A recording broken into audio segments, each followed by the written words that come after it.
ఓం నమః శివాయ. ఓం నమో నారాయణాయ. ఓం శ్రీ స్వర్ణాకర్షణ కాళభైరవాయ నమో నమః. ఓం శ్రీ నరదృష్టి నివారణ కాళభైరవాయ నమో నమః. ఓం గణానాం త్వా గణపతిం అవామహే కవిం కవేనాపవస్రవస్తవం జ్యేష్ఠరాజం బ్రహ్మణస్వత ఆనశృణ్వన్నోతభిస్సీదసాదనగం శ్రీమహాగణాధిపతయే నమః. ఓం ఆదిత్యాయ సోమాయ మంగళాయ బుధాయ చ గురుశుక్రశనిభ్యశ్చ రాహవే కేతవే నమో నమః. హరి ఓం. మా ఛానల్కి స్వాగతం. చూస్తున్న వీక్షకులకు ప్రేక్షకులకు ప్రియ కాళభైరవ భగవద్బంధులకి స్వాగతం పలుకుతూ మమ్మల్ని ఎంతగానో ఆదరిస్తూ ఉండబడినటువంటి ప్రియ సోదరి మనుషులకు అందరికీ, సనాతన ధర్మ సంరక్షకులకు అందరికీ కూడా నూతన తెలుగు ఉగాది పండగ శుభాకాంక్షలు.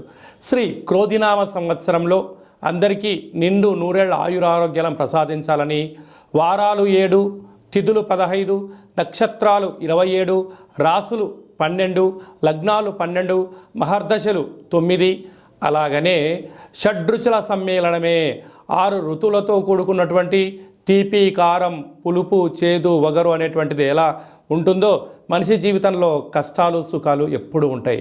ఎవరి జీవితంలో కూడా ఎప్పుడు కూడా పూర్ణిమ శాశ్వతం కాదు, అమావాస్య అనేటువంటిది ఎప్పుడు అడ్డంకి కాదు అని చెప్పి గుర్తుపెట్టుకోవాలి. కనుక ఈ 360 రోజులు ఈ క్రోధినామ సంవత్సరంలో 30 సంవత్సరాల తర్వాత శని భగవానుడు తన సొంత గృహంలో ఉండగా వచ్చినటువంటి క్రోధినామ సంవత్సరం కావడం వలన అందరికీ నిండు నూరేళ్ల ఆయురారోగ్యాలని, విద్య, ఉద్యోగ, వ్యాపార, రాజకీయ, సేవారంగ కార్యక్రమంలో అన్నింటా విజయం సాధించాలని కోరుకుంటూ ఈ సంవత్సరంలో అందరికీ తెలుగు ఉగాది పండుగ శుభాకాంక్షలు. ద్వాదశ రాశిలో గ్రహ గమనాన్ని ఒకసారి వీక్షింపచేద్దాం. మేషరాశిలో గురు సంచార స్థితి, కన్యరాశిలో కేతు భగవాను సంచార స్థితి, కుంభరాశిలో శనిచర స్వామివారు స్వక్షేత్ర సంచార స్థితి, మీనరాశిలో రాహు సంచార స్థితితో ద్వాదశ రాశిలో గ్రహ గమనాలు ఈ విధంగా ఉన్నాయి. అలాగనే మనకు 26/4/2024 సంవత్సరంలో అనగా ఈ తెలుగు ఉగాది పండగ తదనంతరమే గురువు మేషరాశిలో నుంచి వృషభ రాశిలోకి నర్మదా నది పుష్కర సందర్భంగా గృహ మార్పు ఉందని చెప్పి గమనించాలి. ఈ క్రోధినామ సంవత్సరానికి అధిపతి రాజు అంగారకుడు.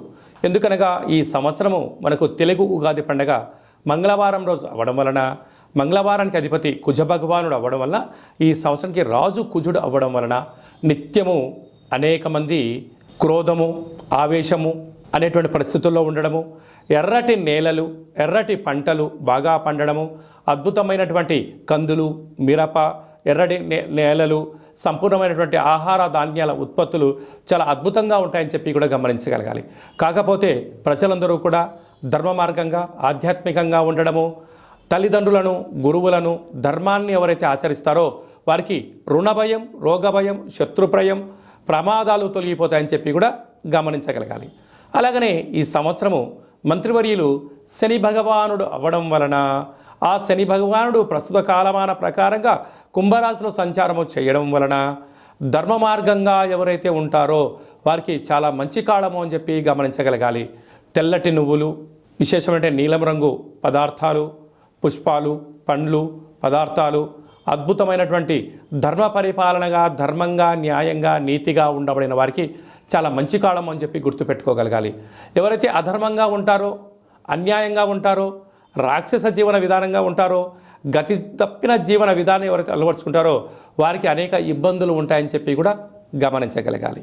ఈ సంవత్సరము పశుపాలకుడు కృష్ణ పరమాత్ముడు అవడం వలన గోవులు, పశువులు సమృద్ధిగా ఆయురారోగ్యాలుగా ఉండడం, మంచి పాడి, మంచి పంట, ఐశ్వర్యము, సుఖవంతమైన జీవనం ఉండడం జరుగుతుంది అని చెప్పి గమనించాలి.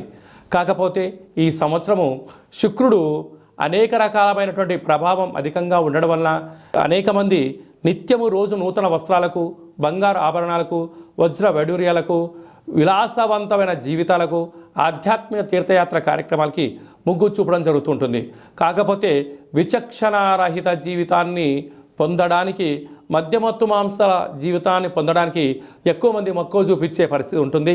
కనుక దయచేసి అలా వెళ్లకుండా ఆధ్యాత్మికమైన చింతనతో మీరు ఉండగలిగితే ఈ సంవత్సరము అందరికీ పట్టిందల్లా బంగారం అయ్యేటువంటి యోగ్యత కనపడుతుందని చెప్పి గమనించాలి.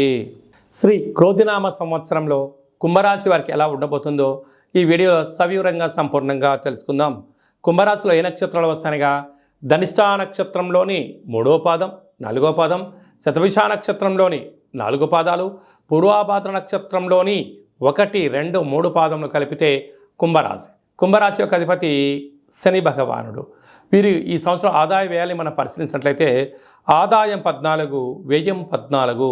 అంటే ఎంతైతే అవసరాలు ఉన్నాయో అంతే ధనం వీళ్ళు సంపాదించబోతున్నారు. శ్రమకు తగ్గ ఫలితం వీరి సొంతం కాబోతుంది. స్థిరాస్తులు, చరాస్తులు వీరి సొంతం కాబోతున్నాయి. అలాగే రాజ్యపూజ్య మారు, అవమానం 1. రాజకీయాల్లో రాణించాలి అనుకుంటున్న వారందరికీ కూడా చాలా మంచి కాలము అని చెప్పి మీరు గమనించగలగాలి. అలాగే మనం కందాయ ఫలితాన్ని బాగా గమనించినట్లయితే ఒక శతభిష నక్షత్ర జాతకులకు మధ్యసున్న కారణం వలన మనోవేదన, ఆత్మ క్షోభ, ఎవరు చెప్పుకోలేనటువంటి బాధలు వీరికి ఎక్కువ అవుతాయని చెప్పి గమనించాలి. ఈ సంవత్సరము మంత్రివర్యులు శని భగవానుడే అవ్వడం వలన నిత్యము ప్రపంచంలో కరువులు, కాటకాలు, ఇబ్బందులు, ప్రమాదాలు, జలగండాలు, అగ్ని ప్రమాదాలు అనేకంగా పొంచి ఉన్నాయి.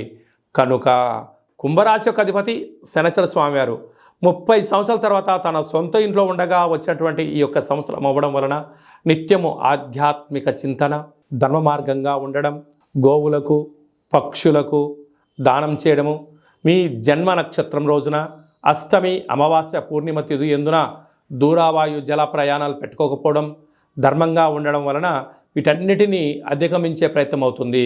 కనుక స్వర్ణాకర్షణ కాళభైరవ స్వామి యొక్క స్మరణ, స్వర్ణాకర్షణ కాళభైరవ స్వామి యొక్క కూష్మాండ దీపము, స్వర్ణాకర్షణ కాళభైరవ స్వామి ఆనంద దీపము, స్వర్ణాకర్షణ కాళభైరవ స్వామి యొక్క ముగ్గును ఇంటి ముందర పెట్టుకోవడం వలన మీరు ఐశ్వర్యం ఆకర్షించడం, దరిద్రం పారుదోలడం, ఆనందం మీ సొంతం అవుతుందని చెప్పి గమనించాలి.